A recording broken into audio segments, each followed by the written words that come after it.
Mengapa banyak partai politik yang mengabaikan ideologi partainya demi untuk tahta kekuasaan?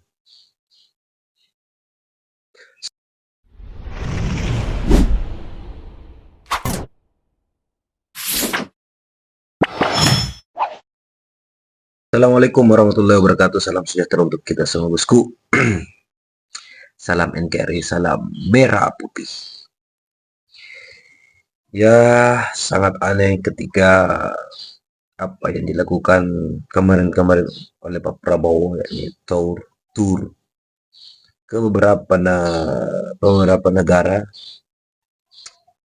Oh, ternyata menuai kritikan dari media asing, kalau tidak salah dari media Inggris, yang mengatakan bahwa Pak Prabowo ini dianggap ingin dapat pengakuan dari pemimpin-pemimpin dunia ala lain kan.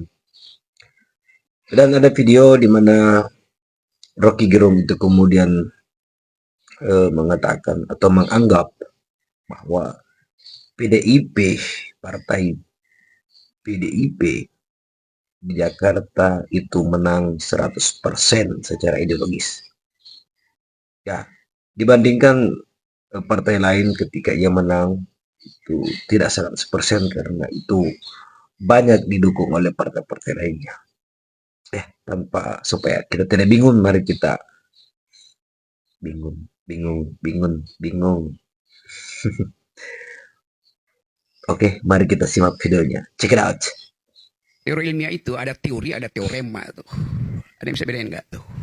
Teori and teorema. Teori itu hipotetik, teorema itu aksiomatik gitu. Oke, saya pergi pada statistik ya tadi diterangkan. Anda masukkan semua variabel di situ, soal psikologi, soal sensasi, korupsi segala macam itu tetap itu statistically insignificant. Sekarang pertanyaannya, kalau dia tidak signifikan secara statistik, ceteris paribus, hal-hal lain kita anggap tetap, boleh nggak Bawaslu mempersoalkan statistik itu? Ini serius. Nggak ada di dalam statistik jatuh dari 70 ke 30. Nggak pernah ada. Artinya ada faktor lain di situ. Jadi kecurigaan saya pasti ada internal atau apalagi eksternal faktor yang menyebabkan statistically insignificant itu harus dipersoalkan. Jadi di kasus Banten itu, Airin ditipu. Pembuktiannya mudah. P-value-nya mendekati 1.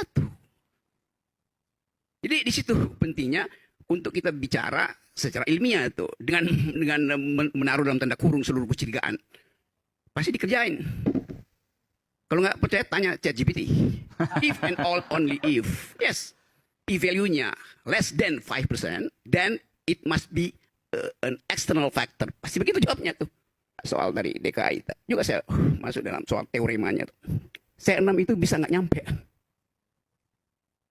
Tetapi publik Jakarta diberitahu oleh regulasi pakai KTP.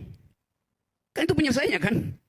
Jadi kalau dia nggak pakai KTP, bukan berarti dia menghindar datang ke atau tidak datang ke TPS karena nggak dapat C6. Lo ada KTP kok. Dia teoremanya begitu. Jadi tidak mungkin misalnya itu dibatalkan hanya karena C6 tidak nyampe. Lo ada KTP dan itu keputusan keputusan regulasi Mahkamah Konstitusi. Di Banten ada penipuan karena dia drop dari 70 ke 30 tuh. Apapun keterangannya itu secara statistik menangnya itu digembirakan bukan 100% karena setiap partai pendukung akan ambil bagian-bagiannya. Kalau PDI menang, dia bergembira 100%. Itu yang saya mau terangkan, bahwa menang secara ideologis, bukan. Kalau sekarang nggak begitu, gabungan antar partai itu artinya resultantenya 0 secara etik gitu. Presiden Prabowo dikritik pedas oleh luar negeri. The Economist, kanal berita dari London, Inggris, baru saja menerbitkan artikel kritik pedas mereka terhadap presiden kita. Mereka mengkritik hasil tur dunia 6 negara Pak Prabowo. Mereka mengatakan kalau dari tur itu menunjukkan kalau Pak Prabowo ini adalah orang yang sangat ingin dapat pengakuan dari pemimpin-pemimpin dunia lain. Terlalu percaya diri akan kemampuannya sendiri, yang selalu mendapatkan nasihat-nasihat yang kurang bagus dari orang-orang di sekitarnya. Yang kata The Economist, mereka ini kurang pengalaman. Wah, parah banget, gila gila di Ekonomis ini omongannya. Kritik pertama mereka pada rekaman telepon Pak Prabowo dan Trump yang tersebar di sosial media. Di sana Pak Prabowo mengatakan kalau dimanapun Trump berada, Pak Prabowo bakal terbang ke sana demi bertemu dengan Trump. Sehingga itu membuat asumsi dari Ekonomis kalau Pak Prabowo ini kok haus banget validasi sama Trump. Di Ekonomis juga mengkritik kunjungan Pak Presiden Prabowo ke China. Karena pada kunjungan itu beliau menyetujui pernyataan bersama China Indonesia. Di mana dalam pernyataan itu mengakui adanya perselisihan Indonesia-China akan hak atas sumber daya alam di Laut Cina Selatan. Presiden-presiden Indonesia sebelumnya tidak pernah membahas masalah ini langsung dengan China itu sendiri. Karena ini dianggap akan melegitimasi atau mengiyakan sedikit banyak klaim China di Laut Cina Selatan. Bahkan katanya diplomat-diplomat Indonesia itu sudah memperingatkan Pak Prabowo akan jebakan-jebakan Batman dari China seperti ini. Tapi masukan ini tidak diperhatikan oleh Menteri Luar Negeri Sugiono yang juga dikritik tidak berpengalaman.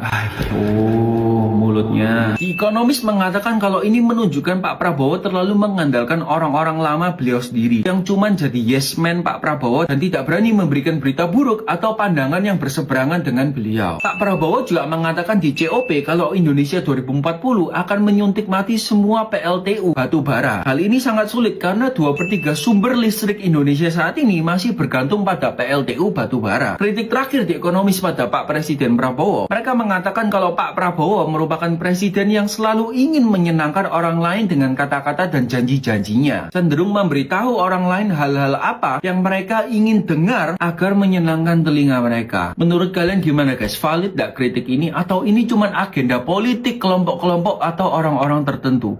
Aku sakit hati sih dengar kritik ini. Oke bosku, bagaimana tanggapan kalian tentang video ini? Apakah betul Pak Prabowo ingin dapat pengakuan dari pemimpin-pemimpin dunia? Menurut kalian gimana? Silahkan cantumkan di kolom komentar. Dan bagaimana pendapat kalian tentang pernyataan Rocky Gerung bahwa PDIP meraih kemenangan 100% di Jakarta? Kalau aku sih yes, secara ideologis ya. Oke, sampai jumpa di video selanjutnya bosku. Semoga kalian sehat selalu. Assalamualaikum warahmatullahi wabarakatuh.